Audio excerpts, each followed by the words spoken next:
Kevin here, your Ninja Proxy guide.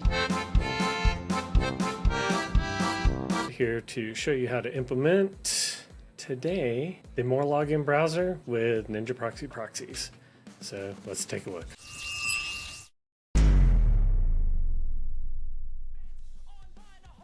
All right, so the first thing we'll have is we're going to launch More Login. You will have to actually log in with your More Login account here, but once you do that, you will be basically at your profile screen. And to add a proxy, we'll go over here to the Proxies tab. We will click Add Proxy. We'll do individual right now.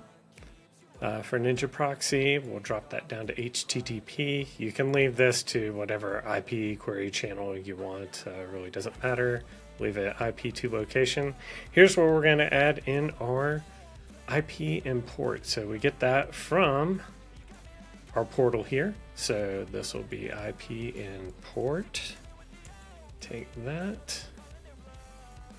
And we'll go to account, which is your username and password. We don't need a refresh URL, and we are not doing IP change tracking. We will say confirm. And basically that is our proxy added. Go over here to profile. We can edit the profile's proxy, and we'll go to save proxies. We'll select the proxy that we just added, confirm. And now we are ready to launch that dedicated browser instance within More Login. That's as easy as it gets. Hope you all have a great day. If you have any questions, feel free to email support@ninjasproxy.com, and we'll talk to you soon. Have a good day.